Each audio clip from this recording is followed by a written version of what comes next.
খবৰ সবিশেষ ষ্টুডিঅ'ত মই প্ৰাঞ্জল আৰম্ভণিতে এটা ডাঙৰ খবৰ ভাৰতত বন্ধ হোৱাৰ পথত এতিয়া চাইনিজ এপ 59টা এপছ বন্ধৰ নিৰ্দেশ দিছে কেন্দ্ৰীয় চৰকাৰে কেন্দ্ৰীয় চৰকাৰে জাৰি কৰিলে কঠোৰ নিৰ্দেশনা দেশৰ নাগৰিকৰ তথ্য সুৰক্ষিত কৰাৰ বাবে এই পদক্ষেপ লোৱা হৈছে বন্ধ হ'ব টিকটক শ্বেয়াৰিট হেল্লোৰ দৰে জনপ্ৰিয় এপ চাইনিজ এপে দেশৰ অখণ্ডতালৈ ভাবুকি অনাৰ গুৰুতৰ অভিযোগ উত্থাপন হৈছে আমি পুনৰ জনাইছো সবাতোকৈ ডাঙৰ খবৰটো ভাৰতত অৱশেষত বন্ধ হোৱাৰ পথত এতিয়া চাইনিজ এপসমূহ 59টা এপ বন্ধৰ নিৰ্দেশ দিছে কেন্দ্ৰীয় চৰকাৰে জাৰি কৰিছে কঠোৰ নিৰ্দেশনা দেশৰ নাগৰিকৰ তথ্য সুৰক্ষিত কৰাৰ বাবে এই পদক্ষেপ গ্ৰহণ কৰা হৈছে টিকটক শ্বেয়াৰিট হেল্লোৰ দৰে জনপ্ৰিয় এপ এতিয়া বন্ধ হ'ব ভাৰতত চাইনিজ এপে দেশৰ অখণ্ডতালৈ ভাবুকি অনাৰ গুৰুতৰ অভিযোগ উত্থাপন হৈছে আৰু যেহেতু সকলোৰে মুখত এইকেইদিন চীনৰ সামগ্ৰী বৰ্জনৰ কথাটো উত্থাপন হৈ আছে বিশেষকৈ সীমাত চীনে যি পৰিস্থিতিৰ উদ্ভৱ কৰিছে ভাৰতৰ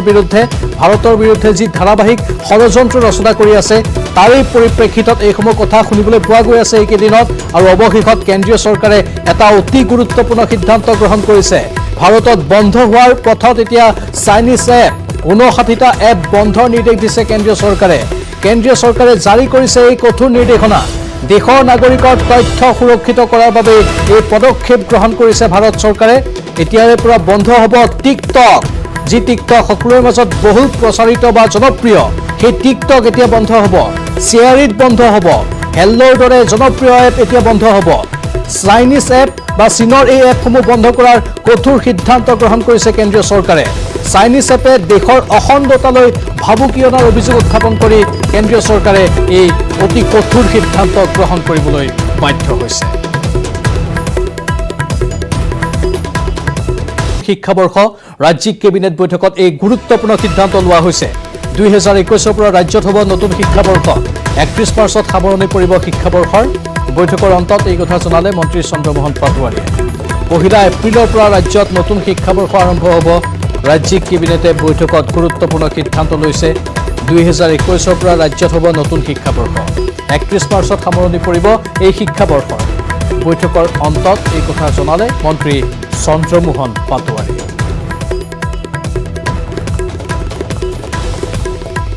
স্কুলৰ ক্ষেত্ৰত আপোনালোকে জানে এইটো ৰাইজৰ বিভিন্ন ঠাইৰ পৰা অপিনিয়ন লৈছে শিক্ষা বিভাগে গতিকে আগতে আমাৰ জানুৱাৰীৰ পৰা ডিচেম্বৰলৈকে আমাৰ শিক্ষাবৰ্ষ আছিলে গতিকে এইবাৰ কোভিডৰ কাৰণে আমাৰ বিভিন্ন ৰাইজৰ অপিনিয়ন শিক্ষা বিভাগে লৈছে চৰকাৰে লৈছে গতিকে এতিয়া আমাৰ এই শিক্ষাবৰ্ষটো এপ্ৰিলৰ পৰা মাৰ্চলৈকে হ'ব আগতে আমাৰ জানুৱাৰীৰ পৰা ডিচেম্বৰ আছিল এতিয়া এপ্ৰিলৰ পৰা মাৰ্চলৈকে হ'ব এইটো আমাৰ শিক্ষা ব্যৱস্থা হ'ব আজি কেবিনেটে সেইটো সিদ্ধান্ত লৈছে ক্ষুদ্ৰ অতি ক্ষুদ্ৰ আৰু মজলীয়া উদ্যোগৰ বাবে এটা ভাল খবৰ উদ্যোগ স্থাপনৰ বাবে এতিয়া ল'ব নালাগে কোনো অনুমতি 3 বছৰলৈ ল'ব নালাগে কোনো অনুমতি কেৱল উদ্যোগ বিভাগক দিব লাগিব আবেদন এমএছএমইৰ অধিসূচনাত অনুমোদন জনাইছে কেবিনেটে 693 কোটি টকা ব্যয় সাপেক্ষে যোগীঘোপাত হ'ব ইণ্টাৰনেশ্যনেল লজিষ্টিক হাব এই হাবত সংযুক্ত হ'ব ৰেল বন্দৰ national highway air cargo Chittagong আৰু মংগলা বন্দৰৰ সৈতে সংযুক্ত হ'ব 48 কোটি টকা মূল্যৰ ভূমি আবণ্টন দিব অসম চৰকাৰে নাবাৰ্ডৰ পৰা 338 কোটিৰ ঋণ ল'ব চৰকাৰে 15 বিত্তীয় পৰিকল্পনাত জিলা পৰিষদে পাব 15% গাঁও পঞ্চায়তে 75% আৰু আঞ্চলিক পঞ্চায়তে পাব বাকীখিনি কলেজ শিক্ষকৰ CPF ঘূৰাই দিলে পেঞ্চন পোৱাৰ সিদ্ধান্ত লোৱা হৈছে অসমত শিক্ষাবৰ্ষ 1 এপ্ৰিলৰ পৰা 31 মাৰ্চলৈ হ'ব ইতিমধ্যে সেইখিনি কথা আমি জনাইছো বানপানীক লৈও বিস্তৃত আলোচনা কৰা হয় কেবিনেটত বান বিধ্বস্ত লোকক সকলো সা সুবিধা দিবলৈ নিৰ্দেশ দিছে মুখ্যমন্ত্ৰীয়ে পশুৰ খাদ্য সামগ্ৰী যোগানৰ নিৰ্দেশ দিয়া হৈছে খাদ্য সামগ্ৰীৰ চিকিৎসা সেৱা দিবলৈ নিৰ্দেশ দিয়া হৈছে মানে কোনো উদ্যোগপতি MSME সেক্টৰত মানে মাইক্ৰ স্মল আৰু মিডিয়াম এই ক্ষেত্ৰত মিডিয়াম মানে আজিকালি 20 কোটিলৈকে মিডিয়ামলৈকে ধৰা হয় গতিকে কোনো MSME ইউনিট বা উদ্যোগ স্থাপন কৰাৰ ক্ষেত্ৰত আগত যেনেকৈ বহু বিভাগৰ পৰা বহুত পাৰ্মিশ্যন ল'ব লাগিছিল এতিয়া 3 বছৰৰ কাৰণে কোনো পাৰ্মিশ্যন ল'ব নালাগে খালি যিদিনা তেওঁ উদ্যোগটো স্থাপন কৰিবলৈ ল'ব সিদিনা তেওঁ আমাৰ কমিশনাৰ ইণ্ডাষ্ট্ৰীক তেওঁলোকে এখন এফিডেভিট তেওঁলোকে এখন আমাক জনাব এফিডেভিট মানে তেওঁলোকে আমাক জনাব এখন এপ্লিকেশ্যন দিব যে আমি অমুক ঠাইত আমি এটা অমুক উদ্যোগ আমি গঢ়িবলৈ আমি স্থাপন কৰিবলৈ লৈছোঁ আৰু কমিশনাৰ ইণ্ডাষ্ট্ৰীয়ে তেওঁক একনলেজ কৰিব যে তোমাৰ আমি এই কাগজখন পাইছোঁ যে তুমি অমুক ঠাইত উদ্যোগ স্থাপন কৰিবা সেইখনে তাৰ লাইচেন্স হৈ যাব আৰু কাৰো পৰা কোনো পাৰ্মিশ্যন ল'ব নালাগে আনফালে অত্যাৱশ্যকীয় সামগ্ৰীৰ দাম বৃদ্ধিক লৈ এতিয়া কঠোৰ হৈছে চৰকাৰ মুখ্য সচিবক তদন্তৰ নিৰ্দেশ দিছে ৰাজ্যৰ মুখ্যমন্ত্ৰীয়ে লকডাউন ঘোষণাৰ পাছত বাঢ়িছিল সামগ্ৰীৰ দাম ইতিমধ্যে 3জন ব্যৱসায়ীক গ্ৰেপ্তাৰ কৰা হৈছে অত্যাৱশ্যকীয় সামগ্ৰীৰ দাম বৃদ্ধিক লৈ কঠোৰ হৈছে চৰকাৰ মুখ্য সচিবক তদন্তৰ নিৰ্দেশ দিছে মুখ্যমন্ত্ৰীয়ে লকডাউন ঘোষণাৰ পাছত বাঢ়িছিল সামগ্ৰীৰ দাম ইতিমধ্যে 3জন ব্যৱসায়ীক গ্ৰেপ্তাৰ কৰা হৈছে লকডাউনটো হৈ যোৱাৰ লগে লগে হয়তো কৰবাত আমি এটা কথা সকলোকে এপিল কৰিম যে যিটো সময়ত বানপানী হয় যিটো সময়ত কোভিডৰ এই লকডাউন হৈছে আমি সকলো ব্যৱসায়িক এটা কথা বিনম্ৰতাৰে আমি অনুৰোধ কৰিম যে তেওঁলোকে যাতে মূল্য বৃদ্ধি কৰি ৰাইজৰ ওপৰত যাতে তেওঁলোকে কোনো ধৰণৰ মানে এনেকুৱা ধৰণৰ ৰাইজৰ ওপৰত যাতে তেওঁলোকে কোনো ধৰণৰ এনেকুৱা ব্যৱস্থা নলয় যে ৰাইজৰ পৰা বেছিকৈ পইচা লৈছে তেওঁলোকে সুযোগ লৈ সেই সুযোগ নল'বলৈ আমি বিনম্ৰতাৰে সকলো ব্যৱসায়ীক আমি নিশ্চয় অনুৰোধ কৰিম আৰু দ্বিতীয় কথা কালি যি মুহূৰ্তত এই কথাখিনি মিডিয়াত ওলাইছে ৰাইজেও 2জন ৰাইজে এই কথাখিনি ৰাইজেও যেতিয়া আপত্তি কৰিছে গতিকে মুখ্যমন্ত্ৰী ডাঙৰীয়াই চিফ ছেক্ৰেটাৰী আৰু যোগান বিভাগৰ মানুহক ইমিডিয়েটলি মাতি পঠিয়াইছিল যোৱাকালি আৰু মাতি পঠিয়াই তেওঁলোকক তদন্ত কৰিব দিছে আৰু তদন্ত কৰি ইতিমধ্যে 3জন মানুহক গ্ৰেপ্তাৰ কৰিছে আৰু আগন্তুক দিনতো এনেকুৱা ধৰণৰ যাতে আৰ্টিফিচিয়েল যাতে প্ৰাইচ ৰাইজিং কৰিব নোৱাৰে সুবিধা ল'ব নোৱাৰে তাৰ কাৰণে আগন্তুক দিনত ব্যৱস্থা লোৱা হ'ব আৰু ইতিমধ্যে 3জন ব্যৱসায়ীক গ্ৰেপ্তাৰ কৰা হৈছে মহানগৰীত নতুনকৈ কৰোনাত আক্ৰান্ত হৈছে 2জন আৰক্ষী কৰোনাত আক্ৰান্ত ভৰলুমুখ থানাৰ 2জন আৰক্ষী আক্ৰান্ত উপপৰিদৰ্শক ভৰত পেগু আৰু কনিষ্টেবল লক্ষ্মীনন্দন বড়ো এসপ্তাহ পূৰ্বে সোৱাব সংগ্ৰহ কৰিছিল স্বাস্থ্য বিভাগে ইতিমধ্যে 2জন নতুনকৈ আক্ৰান্তৰ খবৰ আমি চলাইছোঁ মহানগৰীত নতুনকৈ কৰোনাত আক্ৰান্ত হৈছে 2জন আৰক্ষী কৰোনাত আক্ৰান্ত ভৰলুমুখ থানাৰ 2জন আৰক্ষী আক্ৰান্ত উপপৰিদৰ্শক ভৰত পেগু আৰু কনিষ্টেবল লক্ষ্মীনন্দন বড়ো এসপ্তাহ পূৰ্বে সোৱাব সংগ্ৰহ কৰিছিল স্বাস্থ্য বিভাগে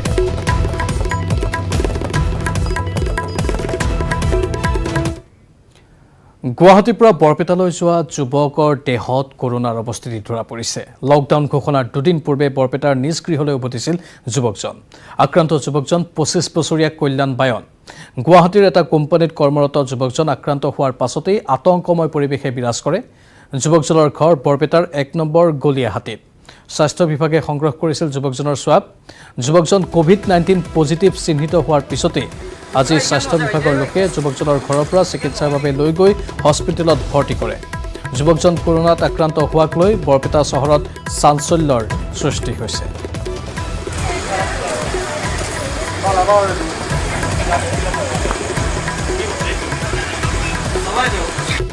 ঘৰত কাম কৰে ল'ৰাজন কল্যাণ বেন নামৰ তো পৰহি মানে গুৱাহাটীৰ পৰা আহি মানে চব টেষ্ট কৰিছিল আজি মানে পজিটিভ বুলি আমি মানে শুনা পাইছোঁ মেডিকেলত ফোন মানে যোগাযোগ কৰিছিলোঁ কৰাত মানে এডিচি ছাৰকো কৈছিলোঁ কৰাৰ পিছত তেওঁলোকে ঠিকে পজিটিভ সেইজনক আমি ইনফৰ্মেশ্যন দিছোঁ এতিয়া তেওঁলোকক লৈ যাব আহে প্ৰশাসনৰ মানুহ আহি লৈ যাব মেডিকেলৰ পৰা মানে প্ৰশাসনত আৰু এতিয়াও আমাৰ বহুজন মানুহ আহি আছে গুৱাহাটীৰ পৰা কালিও আহিছে 2জন গিৰিয়েক ঘৈণীয়েক প্ৰশাসনক আমি এটা অনুৰোধ কৰোঁ তেওঁলোকে যেন তেওঁলোকৰো চব টেষ্ট কৰাটো ব্যৱস্থা কৰি দিয়ে নহ'লে আমাৰ মানুহখিনি বৰ আতংকত ভুগি আছে এইখিনিয়ে কথা আৰু মানে কি তেওঁলোকে বৰ্তমান পৰা আহি পোৱা নাই কি নাম তেওঁৰ নাম কল্যাণ বায়ন তেওঁ গুৱাহাটীত মানে কাম কৰে গুৱাহাটীত কিবা কাম কৰে আৰু মানে সেই কোম্পানী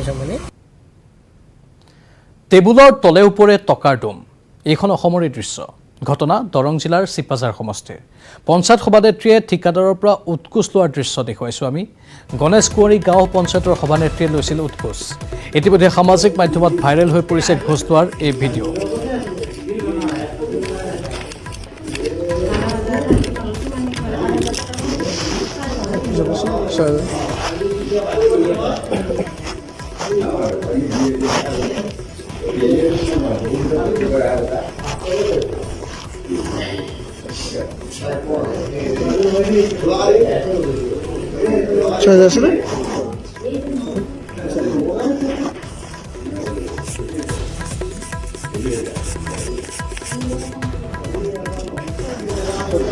আৰু 200 টকা এটা সোমাইছিলোঁ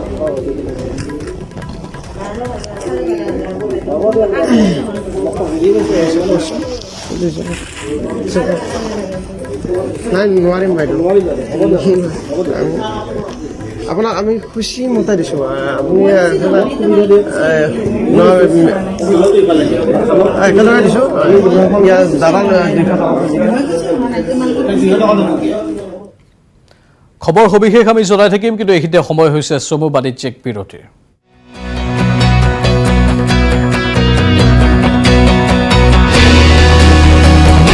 ফুলাখাই অসুস্থ হৈ পৰা লোককেইজনৰ নাম বিনোদ পাইক, আলিছা লাক্ৰা, মনীষা লাক্ৰা, ৰাধা পাইক, জিনা পাইক। উল্লেখযোগ্য যে চৰাইদেউ জিলাৰ চলিত বৰ্ষত ভোগবাৰীত বিষাক্ত কাঠফুলা খাই একেটা পৰিয়ালৰ 3জনকৈ লোক মৃত্যুমুখত পৰাৰ লগতে চৰাইপুং অঞ্চলতো এজন লোক মৃত্যুমুখত পৰিছে।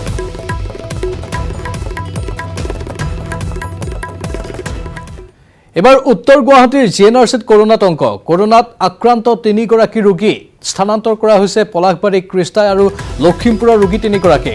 চিল কৰি দিয়া হৈছে চিকিৎসালয়খনৰ কেইবাটাও বিভাগ। 3গৰাকী ৰোগীৰ দেহত কৰোণা ধৰা পৰাৰ পাছতেই সষ্টম হৈ পৰিছে কৰ্তৃপক্ষ।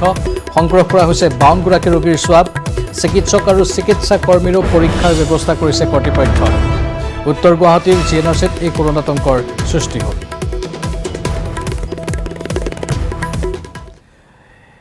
এবাৰ খবৰ এটা বিশেষ। ঠিকাদাৰৰ ওচৰত অসহায় হৈ পৰিছে হাজোৰ বিধায়িকা সুমন হৰিপ্ৰিয়া। অস্ত্ৰ শস্ত্ৰ হাতত লৈ বিধায়িকাক ভাবুকি দিয়ে ঠিকাদাৰে। মথাউৰিৰ ওপৰত থিয় হৈ সমষ্টিতে এই ক্ষোভ হতাশা উজাৰিলে বিধায়িকাগৰাকীয়ে। ঠিকাদাৰে অস্ত্ৰ লৈ আহে, ঠিকাদাৰ বোলে বন্দুক লৈ আহে। হয়, অসহায় সুমন হৰিপ্ৰিয়া। ঠিকাদাৰ দেখা দেখি নাই, কাৰোবাক বোলে চাব কণ্টেক্ট দিছে কোনোবা মল্লাক। হাজোৰ বিধায়ক সুমন লকডাউনৰ মাজতেই চাবলৈ গ'ল সমষ্টিৰ মথাউৰি, কিন্তু বিধায়ক হৈও নিৰূপায় তেওঁ। এয়া চাওক মথাউৰি পৰিদৰ্শন বিধায়িকাগৰাকীৰ, কিন্তু কাম ভালকৈ কৰা নাই ঠিকাদাৰে। মাথাউৰিত আমাৰ কোটি কোটি টকা চেংচন হৈছে, তাৰপিছতো আমাৰ ৰাইজে মেৰামতি কৰিছে।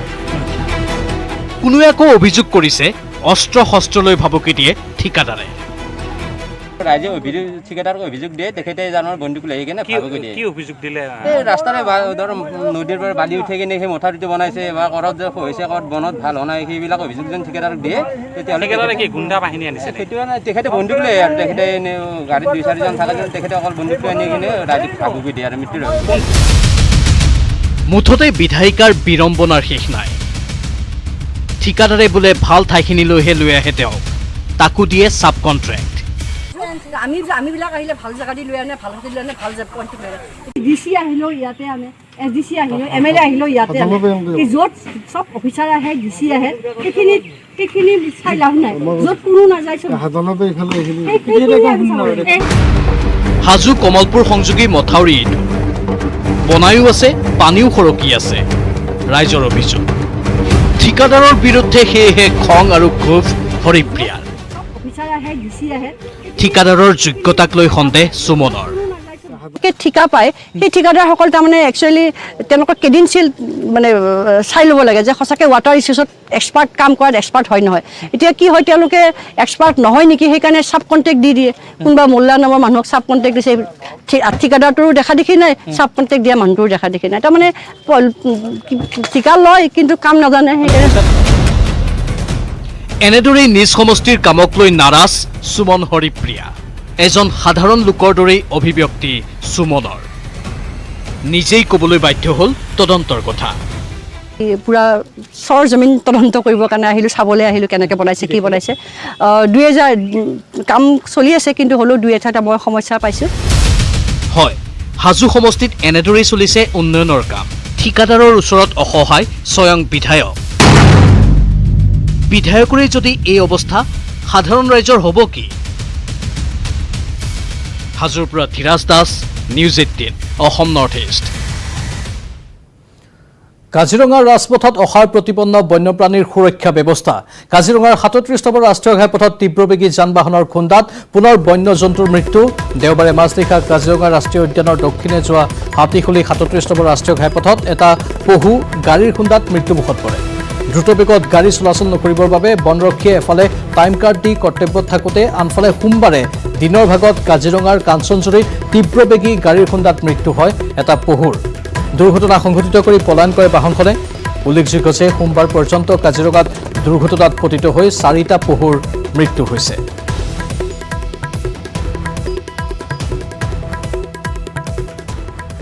মহামাৰী কৰোনাক লৈ প্ৰশ্ন উত্থাপন কৰাৰ পাছতেই চিকিৎসক সত্যকাম ফুকনৰ বিৰুদ্ধে তীব্ৰ প্ৰতিক্ৰিয়া প্ৰকাশ কৰিছে স্বাস্থ্যমন্ত্ৰী ডক্টৰ হিমন্ত বিশ্ব শৰ্মাই।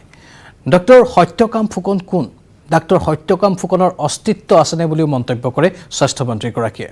এই ৰিপৰ্ট আগবঢ়াই বিদায় লৈছোঁ এতিয়া বাতৰিৰ পৰা। নমস্কাৰ, শুভৰাত্ৰি। ডক্টৰ সত্যকাম ফুকন কোন? মই চিনিও নাপাওঁ তেনেকুৱা, মই শুনাও নাম। আজি ইমান বছৰ মই হেল্থ মিনিষ্টাৰ হৈ আছোঁ, তেনেকুৱা কিবা ডাক্তৰ আছে, কোনোবা বিশেষজ্ঞ আছে, মোৰ দৃষ্টিত পৰা নাই। ডক্টৰ সত্যকাম ফুকনৰ অস্তিত্ব আছেনে? তেওঁ মেডিকেলৰ ডক্তৰো নহয়, তেওঁ কিবা এছিষ্টেণ্ট প্ৰফেচাৰ কিবা, তেওঁ এনেকুৱা এটা নাম এটা এতিয়া তেওঁ আছে, থকা মানুহ হয় নহয় মইতো সেইটোও নাজানো। এই সম্পৰ্কত একোৱেই নাজানে স্বাস্থ্যমন্ত্ৰী হিমন্ত বিশ্ব শৰ্মাই। কাৰণ স্বাস্থ্যমন্ত্ৰীগৰাকী আমিনো হোলাই ভাই মোলা এইবিলাক আমি কি বুজি পাওঁ? আমিতো এইবিলাক বুজি নাপাওঁ, আমি ডাক্তৰী পঢ়াও নাই। কৰোনা মহামাৰীক এক মহাপ্ৰবঞ্চনা আখ্যাৰে দেশৰ সৰ্বোচ্চ তদন্তকাৰী সংস্থা CBIত FIR দাখিল কৰিছিল ৰাজ্যৰ জ্যেষ্ঠ চিকিৎসক ডক্টৰ সত্যকাম ফুকনে। ডক্টৰ সত্যকাম ফুকনৰ অভিযোগক লৈ ৰাজ্যজুৰি তীব্ৰ প্ৰতিক্ৰিয়াৰ সৃষ্টি হোৱাৰ সময়তে চিকিৎসকগৰাকীক চূড়ান্ত তাচ্ছিল্য স্বাস্থ্যমন্ত্ৰীৰ। 2006 চনৰ পৰা স্বাস্থ্যমন্ত্ৰীৰ দায়িত্বত থকা হিমন্ত বিশ্ব শৰ্মাই অসমত এনে চিকিৎসক আছেনে নাই বুলিহে প্ৰশ্ন কৰে। মই 2006 পৰা স্বাস্থ্যমন্ত্ৰী, এই নামটোতো মই শুনা নাই। মইতো এনেকুৱা ডক্তৰৰ নাম শুনাও নাই, দেখাও নাই মোৰ জীৱনকালত। ইফালে চিকিৎসকগৰাকীক বিশ্ব স্বাস্থ্য সংস্থাৰ সৈতে বিতৰ্ক কৰিবলৈ আহ্বান মন্ত্ৰী ডক্টৰ শৰ্মাৰ। সমান্তৰালকৈ ডক্টৰ সত্যকাম ফুকনক কোভিড সম্পৰ্কত এক শৈক্ষিক প্ৰতিবেদন প্ৰস্তুত কৰি প্ৰকাশ কৰিবলৈও প্ৰত্যাহ্বান জনায় স্বাস্থ্যমন্ত্ৰীগৰাকীয়ে। কিবা যদি তেওঁ লিখিছে, তেওঁ WHO এইবিলাকৰ লগত তেওঁ বিতৰ্ক কৰক। তেওঁ যদি কিবা শৈক্ষিক বিতৰ্ক কৰিবলগীয়া আছে, তেওঁ কিয়নো ভাৰতবৰ্ষত ডেইলি মানুহ মৰিছে, এই বেমাৰত মৰা নাই যদি আন কি বেমাৰত মৰিছে, আমেৰিকাত কিয়নো 1.5 লাখ মানুহ মৰিলে, তাৰ কি বিশ্লেষণ তেওঁ আগবঢ়াই তেওঁ এটা একাডেমিক প্ৰেজেণ্টেশ্যন এটা দিয়ক, মানুহে ভাল পাব। কিন্তু মইতো এনেকুৱা ডক্তৰৰ নাম শুনাও নাই।